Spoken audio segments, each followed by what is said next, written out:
On January 24th, 2023, Lindsay Clancy, a labor and delivery nurse at Mass General Hospital in Boston, took her 3 children to the basement of this home and ended their lives in the most horrific and violent way. She used exercise bands on each child: Cora, age 5, Dawson, age 3, and Callen, only 8 months old, her own babies. The mother, who was supposed to love them and protect them until her last breath, showed no mercy as she squeezed the life out of her children one by one. After she accomplished what she set out to do, she threw herself out a second-story window and paralyzed herself. This story has gained worldwide attention from the moment it happened. But this video isn't about the trial that is currently ongoing. It's about the phenomenon that happened immediately after these horrific murders and continues to happen to this day. Hold on tight, because this just gets weirder and weirder. First, let's take a listen to what the prosecutor said during opening statements. People with mental illness commit crimes every day and are responsible for them. The fact that someone may suffer or have a mental illness, a mental disease or defect is not the end of the inquiry when it comes to guilt or innocence. As the prosecutor said, people with mental illness commit crimes every day, and they are held responsible for them. So why does it seem Lindsay gets a pass? Almost immediately after these babies suffered the most violent and heartbreaking deaths, women flocked to various social media apps to shout from the rooftops that Lindsay had postpartum psychosis. Lindsay was self-diagnosed with psychosis by a bunch of internet women. In fact, postpartum psychosis hadn't even been talked about in the media at this point. If anyone were to challenge these women on what they were saying, they became extremely defensive and angry. At first, it seemed like these women, and some men, were supportive and showing massive amounts of obsessive empathy and compassion. But it turned into something else very quickly. These supportive women suddenly turned into Lindsay Clancy superfans and groupies. Posts were made, and quotes like "We are Lindsay Clancy," and "It could have been any of us," began appearing all over social media. Videos were made by Lindsay Clancy fans, especially on TikTok, videos from women who admitted they also had thoughts of harming their children. They also had dark thoughts and various mental illnesses. Videos by the minute were popping up. Many of these videos where women admitted to hearing voices and wanting to harm their own children, had their actual children in the background of their videos. Yikes! These superfans shared stories and band together to show their full support for the mother who ended the life of a 5, 3, and 8-month-old. They completely forgot about Cora, Dawson, and Callen. Let's take a look at some of the absolute craziness that has happened.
women on the internet have become very smitten with Kevin Reddington, the defense attorney for Lindsay Clancy. Some have admitted to having a crush on the elderly attorney, and some have made AI pictures like this. Some users on TikTok have called Reddington Daddy. They compare him to a savior and a hero for Lindsay Clancy.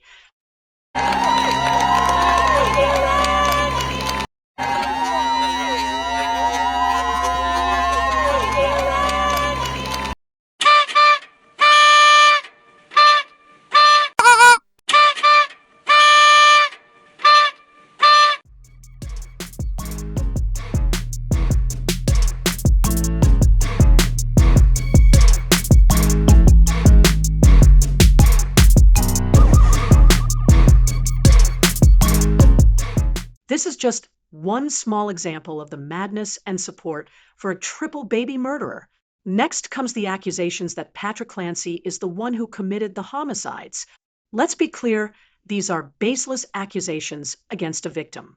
Women making these slanderous and defamatory claims earned law degrees at TikTok University and the Law and Order television show. They think they know more than one of the best defense attorneys in the state of Massachusetts. They think a man who spent over 50 years as a defense attorney didn't dot his I's and cross his T's. Nope, they cracked the case and solved the crime, and they are 100% sure Patrick did this. And Lindsay is just a delicate flower who is innocent. The plot has been lost. Instead of support for mental illness, this has turned into a witch hunt for an innocent husband and an obsessive cult like following for Lindsay. Remember, she admitted she did this. She knows that she killed these children. She knows that she killed these children. Let's take a look at some more madness.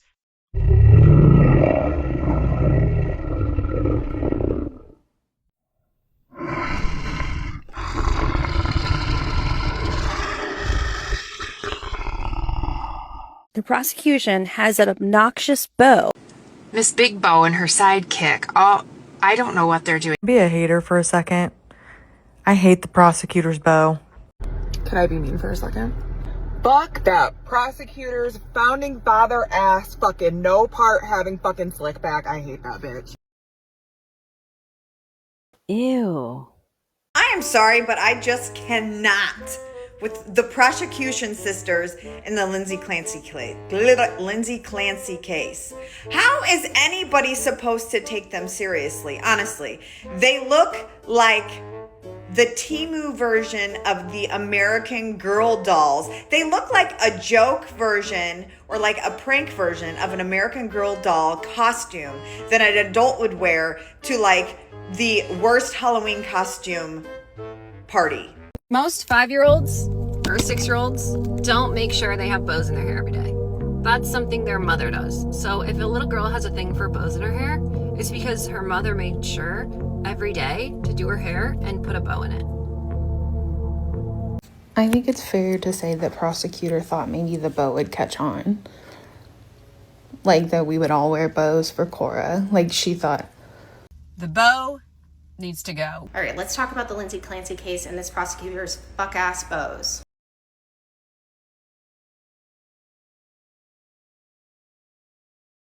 Even Lindsay's psychiatrist says Patrick did. This is the exact moment Reddington got Patrick to admit he did it, allegedly. Lindsay Clancy won court today as Shreddington proved it was actually Patrick. Lindsay Clancy's lawyer, Kevin Reddington, just accused Patrick of doing the deeds to everybody. This is hilarious. But you know what was found around them?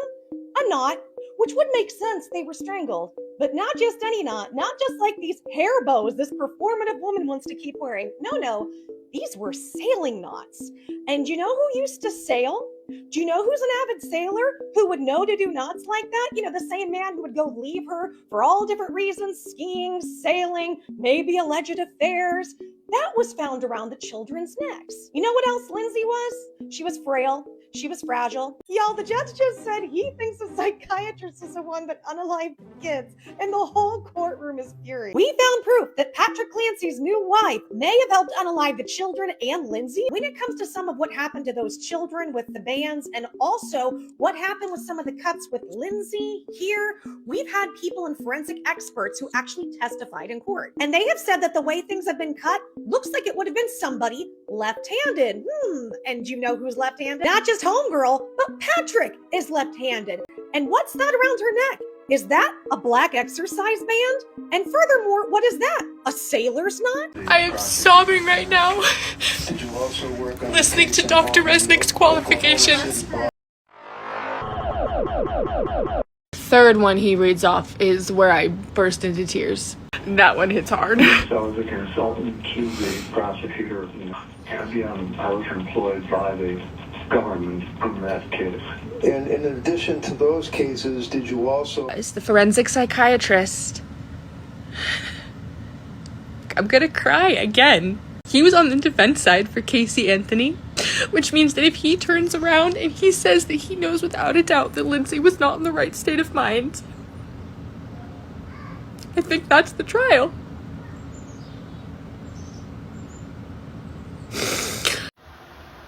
Patrick Clancy has pissed off the witches. All the witches.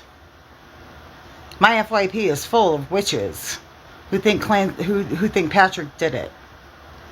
Lindsay Clancy was gaslit into thinking she unalived her children, and if you want to understand how a mind might be tricked into believing they could do such a thing, we need to look at her birth chart. Another thing I just want to quickly mention in regards to how a mind might be tricked into thinking they could unalive their children. And when Lindsay woke up in the hospital and was confronted with the severe trauma of her injuries and the loss of her children, her Virgo mind likely went into an over-processing panic. And these people really just primed her mind to accept this forced narrative.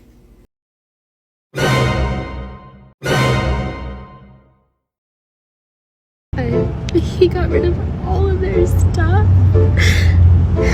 She doesn't have anything. But you guys, I can't ever cry. I can't. Like, she can't pet their lubbies. It's so upsetting. And I keep seeing her just sitting there and having to listen to all of this over and over again. She can't even pet their lubbies.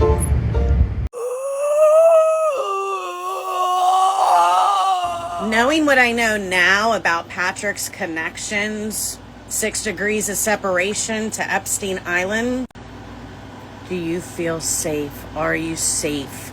Are you safe? That's a big deal. That implies somebody else, not harm from herself. So I don't want to speculate, but there are rumors that he might be confessing.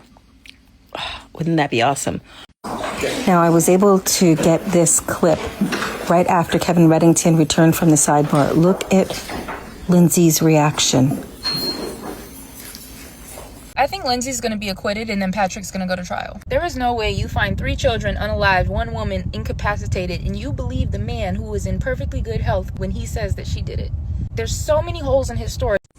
Patrick Clancy killed his children and attempted to kill his wife because a malignant narcissist like that cannot be seen as a bad guy. I am a woman in 2026 who's allowed to have a voice and an opinion and speak it, and I will use that every fucking day until the day I die. And if you don't like it, that's fine. I've done so many true crime cases. I actually deleted those videos off my page because a couple of them, I was actually afraid for my life that men that were still alive that committed the crimes were gonna come for me. Is anybody thinking or talking about anything else right now but Lindsay Clancy? I'm obsessed. I can't stop. It's so obvious that he's guilty. It's so obvious she didn't do any of the things that she's accused of. He did it. He did it. He did it. The incident. He did Lindsay first. But what I'm seeing is that he put all the kids in the basement first. They were alive. And what happened in the bedroom, it's very weird. I think he tried to actually lacerate her neck and then realized that it would be way too messy and that it would be harder for him to clean it up. There is some darkness, some dark entity. And actually, this is because Lindsay was a very light worker, almost like she was a nurse. She was a light worker, okay? So I'm seeing she had a very light energy, and he was very jealous of her, envious of her, because he possessed no emotionality.